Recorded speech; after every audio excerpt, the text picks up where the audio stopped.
What's up guys, my name is Maushi, the apprentice designer. Welcome to my channel. So in this video we are learning how to sew a kaba. Alright, so in a previous video we had learned how to draft a basic bodice block for the Ghanaian traditional kaba.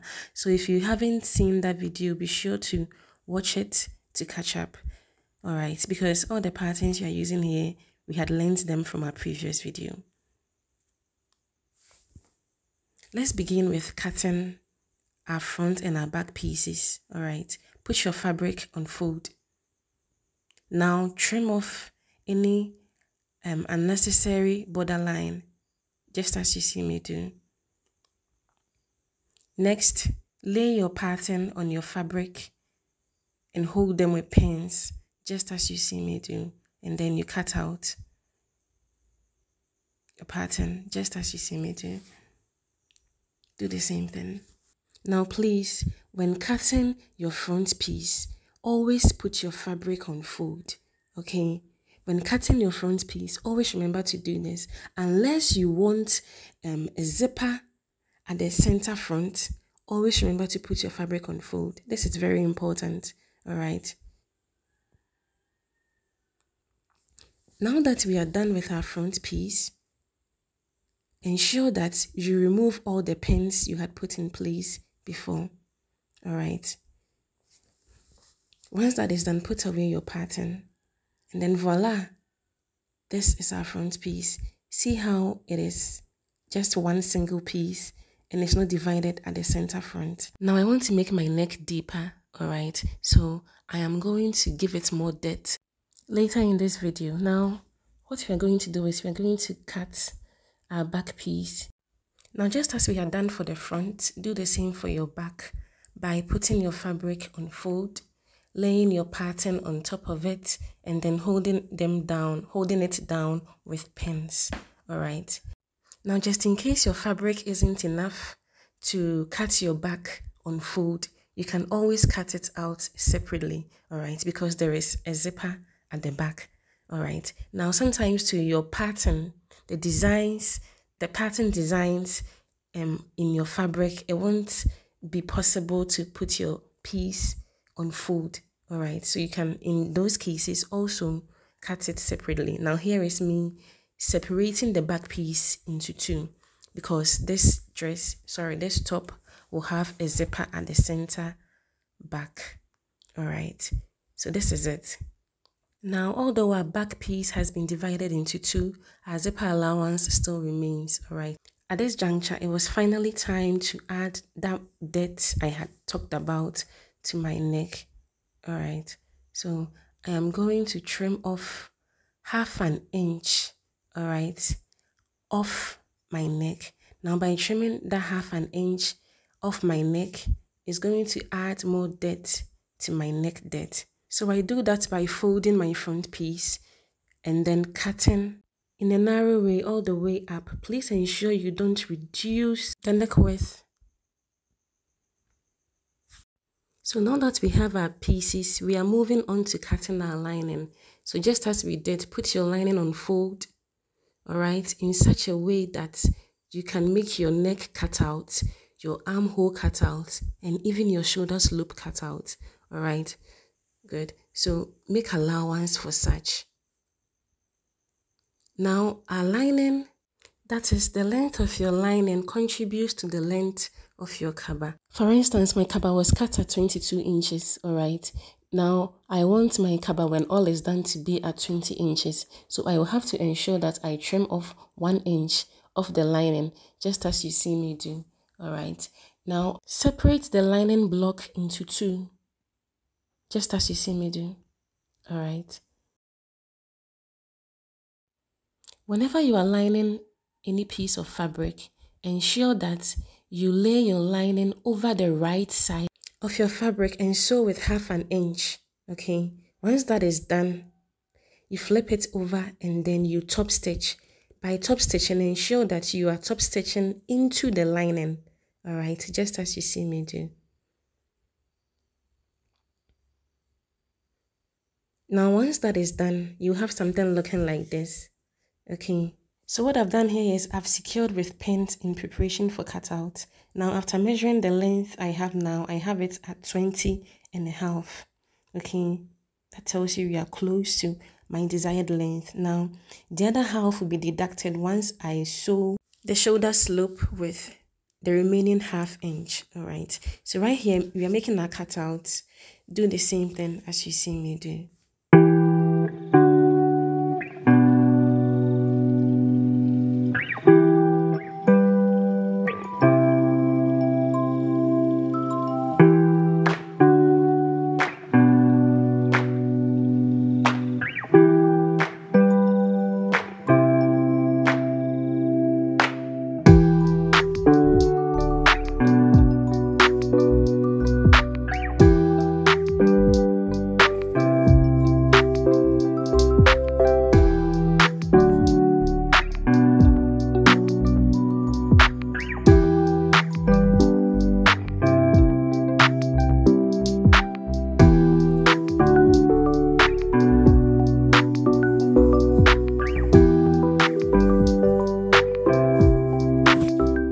Alright guys, so over here we are going to stiffen our lining, as in stiffen the wrong side of our lining with interfacing. Okay, interfacing or stiff. We call it stiff right here. So once you've lined it, you iron it, and then you have something looking like this. So you trim off the excess lining. Once that is done, flip the lining right side facing right side of your fabric. All right, you have it like this. What you're going to do is we are going to sew the neckline. Okay, so ensure that you have something like this. Here's the wrong side, and then you pin your lining to your fabric.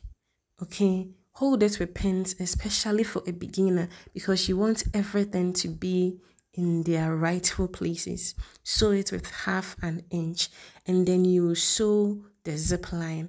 All right, so right here I'm done. Remove your pins just as you see me do. Take them all out, one after the other, and then we are going to top stitch. Okay, top stitch right here.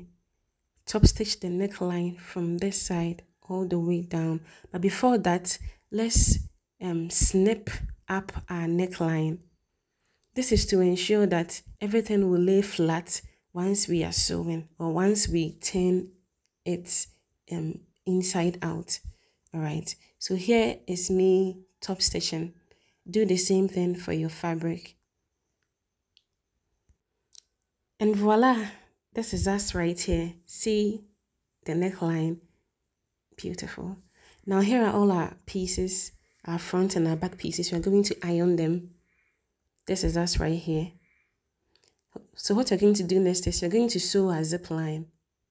All right, yes, do it exactly as you see right here, and your zip line will always be at your center back. All right, so the zip line will always be at the center back, and your armholes will be on the left hand side and on the right hand side. Okay, so you're always going to sew your zip line at the center back. Ensure that your fabric is put this way. All right, not this way, this way. Now when done correctly, you will notice that your center back begins with 2 seam lines. All right, from sewing the neck. So it's from that point that you sew your ½ inch down all the way towards the zip line. Now once that is done, lay your pieces together. Your front piece unfold, and then your back pieces on top of each other, and then you mark your zip line. The zip line that remains, we started with 2 inches, now we have 1.5, and then you put the zip line at the back unfold, just as you see me do. Now you iron it out. You will have something like this once it's done. All right, what we are going to do next is we are going to mark the blocks we see on our pattern right onto our fabric or our pieces. All right, so we had a bust point at 10 inches. shoulder to waist at 15.5, and then our hip at 20 inches. All right.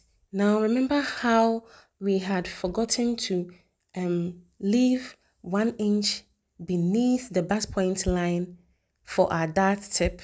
Now we are going to do that right here.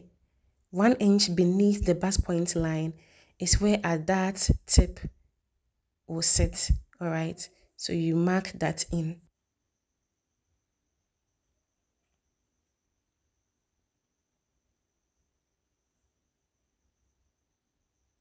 Now over here on the dart line, which is 1 inch beneath the bust point line, I will mark 3.5 inches. Right. Now this is from me dividing my bust span of 7 inches into 2. 3.5. Now on the waistline, you divide your waist into 4. All right. Mine will give me 6.5. Now that 6.5, divide that into 2. This will give me 3.25. Now once that is done, you repeat the process for your hip. Now you're going to connect the dart tip to your waist and then to your hip with a straight line, just as you see me do.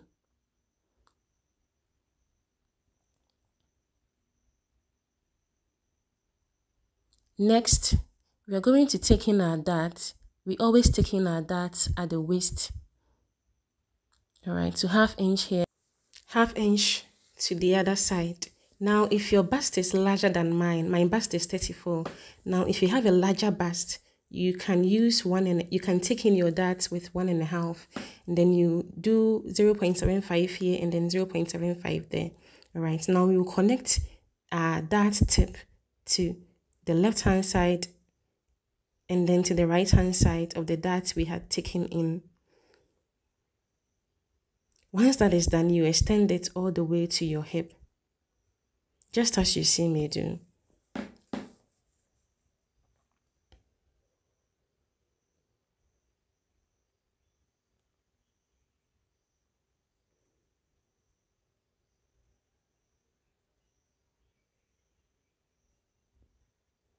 Now, whatever we did for this side of the front piece, we are going to replicate it on the left hand side. Now start doing that by marking out your blocks, your waist, your hip, and then your dart line. Replicate it at the other side too.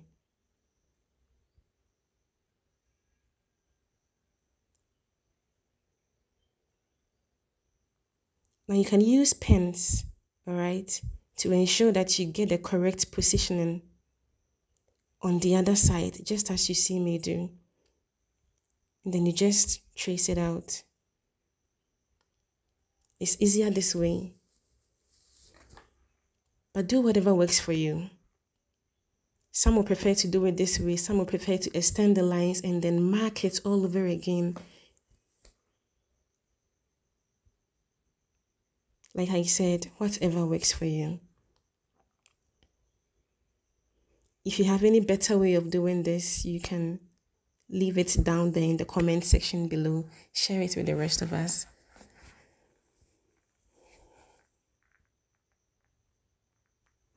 Now, when you've done this correctly, you will notice that your middle will give you your waist divided into 4, and then your dart line will give you your bust span, which is 7 inches, and then your hip will give you your hip divided into 4. All right, just as we had begun with. Now we are going to do the same thing for our back pattern. Replicate the lines on the dart, your chest line,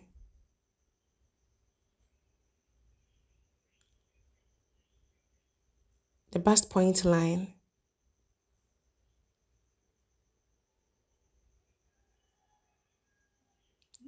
the middle, which is your waist, and then you take in your darts, just as we had done for the other side. As in the other piece, do the same thing for your back piece. All right.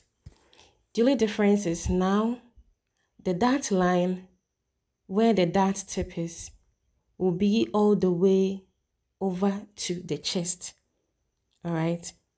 So now you will no longer leave 1 inch beneath the bust point for your dart tip. The dart tip will go all the way up to your chest.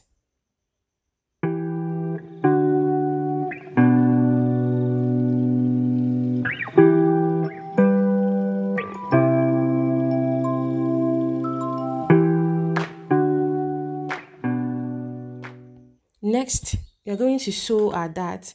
I always prefer to secure my center point with pins to ensure minimum movement. All right. So do the same thing as you see me do. You will stitch the zip line with loose stitches, gathering stitches, all right, because you'll be fixing your zip when everything is done. Now right here, I've finished with all the darts, leaving this one. What you do is you fold your darts so that they flap on top of each other, all right, and then you stitch it just as you see me doing here. Ensure that the darts are lying on top of each other. They flap on top of each other, all right, and then you stitch it. That's basically it. So right here we are done. So the next thing you're going to do is sewing the shoulder. Now this is how we sew the shoulder, just as I've done over there. You're doing the same here. Open it up like so, all right, and then you have to ensure that the lining are on top of each other, facing each other, right sides facing each other, and then the lining is facing each other, the fabric is facing each other, and then you secure it together with a pin. All right, ensure you do it well so that your shoulder will come out looking perfectly. All right, sew it with 1/2 inch, just as you've seen me do. Then take out your pins as I'm doing, flip it, and voila, here we are. See how beautiful it looks. Now what you're going to do is we are shipping out our garment. All right, use your bust divided into 2. Mine is 17. Then what remains, you divide that into 2. Do the same for your waist and then for your hip. When you're done, you join the points together in a curve, all right, which will fit your body form once you've sewn it, just as you see me do. Connect the points together with your ruler, all right. See, what we have is the form of your body. Now this is it. We are basically done. What remains is the sleeve, all right, which I will upload as a separate video. Results. This is me in the Kaba. What do you think? I actually love this. Check it out. Check it out. So be sure to check out my next video. It will be a video of how I sew the sleeve onto this Kaba. Thanks.